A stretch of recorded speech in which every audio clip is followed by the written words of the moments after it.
Okay, so today we're diving into something really crucial right at the foundation of our country. Yeah. We're talking about the Indian Constitution, specifically Article 21, the one that guarantees the right to health and medical care. Right. A fundamental right. Exactly. Right. And Article 41 goes even further, emphasizing the state's duty to provide public assistance during sickness. Definitely. But are we truly living up to this promise? Are we ensuring this right for everyone, especially those facing the challenges of rare diseases? It's a huge question, and to really grasp it, we have to look at the numbers. Okay, so what do the numbers tell us? Well, we have the National Registry for Rare and Other Inherited Disorders, and it shows over 13,000 registered patients. 13,000, okay. But even the Delhi High Court has pointed out that number probably doesn't reflect the full picture. So potentially a lot more people dealing with rare diseases than officially recorded. Exactly. So we're talking about a potentially much larger group facing these challenges. And I think a major part of the challenge, as we've seen, is the sheer cost of treating these rare diseases. Absolutely. It can be astronomical. Like, take spinal muscular atrophy, SMA, one treatment option, risdiplam. Yeah. The yearly cost can exceed 72 lakh rupees. That's a staggering amount for most families to handle. Absolutely.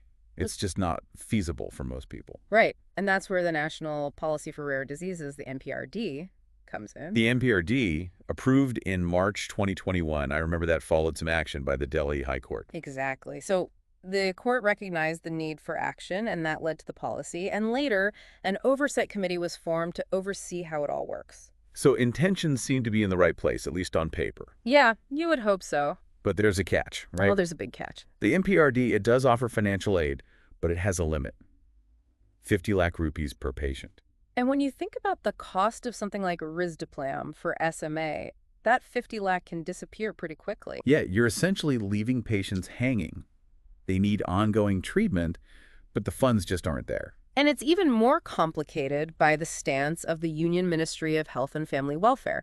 They've basically said to the Supreme Court, look, we can't go beyond that 50 lakh limit. Because? Lack of funds, they say. So now you've got this real clash. The right to health, constitutionally guaranteed, but then the reality of limited resources. It's a tough situation, and honestly, for anyone listening who's prepping for the UPSC, this is a textbook case study. Oh, absolutely. We're seeing the interplay of fundamental rights, the nitty-gritty of how policies actually play out, the role of the courts, and the socioeconomic factors affecting healthcare access. It's all right here. It's a goldmine for understanding how things work in India, both for mains answers and even for prelims when those governance and social justice questions pop up. Let's get even deeper into this. You mentioned the courts. There was a case, right? Yeah, a patient in Kerala, they'd exhausted their NPRD funds and went to the Kerala High Court. The court sided with the patient. They ordered the government to keep the treatment going. So a win for the patient, right? Well, not so fast. The ministry appealed that decision to the Supreme Court. The Supreme Court put a temporary hold on the Kerala High Court's order? So back to square one. Not exactly. The Supreme Court acknowledged the seriousness of the issue, but they essentially said it's up to the ministry to come up with the right policies. Did anything happen after that? Here's the thing. Despite that directive, we haven't seen any major policy changes to fix this funding issue. And to make it even more complicated, the ministry also managed to put a hold on an order from the Delhi High Court. What was the Delhi High Court suggesting? That order was actually proposing different policy options to consider, but the ministry blocked it.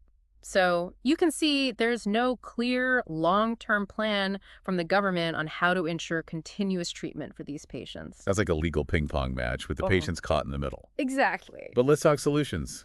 What's being done or at least proposed within the policy itself? Well, if you look at the MTRD, paragraph 11 of the implementation strategy actually directs the Ministry of Health to work with the Department of Pharmaceuticals and the Department for Promotion of Industry and Internal Trade. To do what, specifically? The goal is to make it easier to manufacture drugs for rare diseases right here in India. Local manufacturing. Interesting. Yeah, and we're talking about specific types of drugs here, small molecule drugs, they call them. Things like, risdiplam for SMA, Trikafta for cystic fibrosis.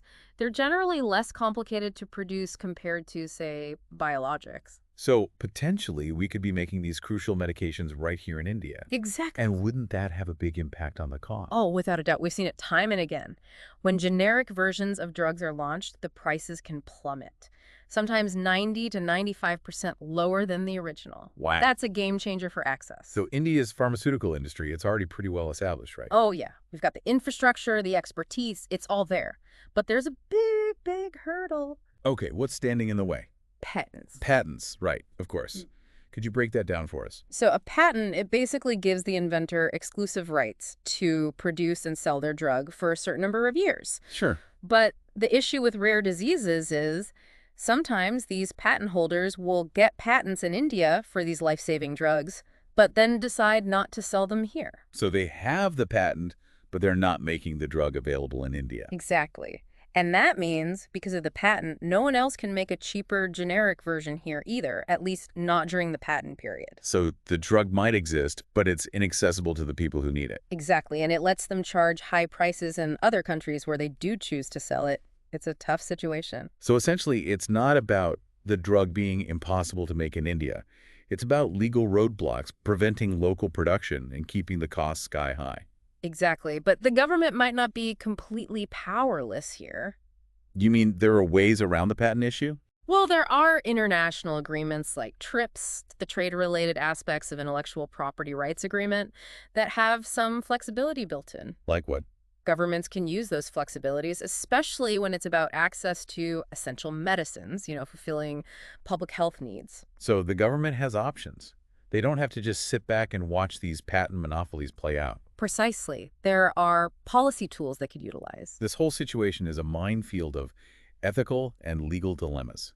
We've got the right to health guaranteed by the Constitution, and yet you have so many rare disease patients, children even, being denied treatment that could save their lives. And the reason? Exorbitant costs, policies that aren't keeping up. It's a stark contradiction. You have the right on paper, but then the reality is so different. It really highlights the disconnect. And, these issues have been raised even within the health ministry's own consultative committee. That's telling. It shows that people within the system are aware of these problems. They are. The ethical implications are huge, and finding a real solution is critical. So let's take a step back and summarize what we've learned today. We've seen that the right to health in India, while guaranteed by the Constitution, faces a massive hurdle when it comes to rare diseases because of the ridiculously high treatment costs. Yes. The NPRD, while well-intentioned, falls short, especially with the limited financial support it offers. And that support often doesn't even cover a full year of treatment. Exactly. And the courts, while recognizing the urgency, haven't been able to provide a lasting solution. Right. It's back and forth. But we did see that local manufacturing could be a real game changer in making these treatments affordable. If we could overcome the patent barriers, that is. Yeah, those patents are a major obstacle. A major obstacle. So for our listeners out there, especially those gearing up for the UPSC, this deep dive has shown how everything's interconnected. It really has. We've talked about fundamental rights, how policies are made and put into action, what the courts can and can't do, the whole world of intellectual property rights, and the ethical side of healthcare policies. All crucial aspects of governance and how India functions. Essential knowledge for anyone wanting to serve in the civil services.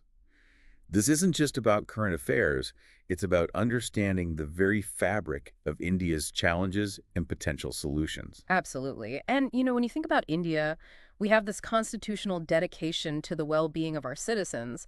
Plus, our pharmaceutical manufacturing capabilities are growing all the time. So we have the potential, right? We do. But it begs the question, what can we do, policy-wise, to close that gap?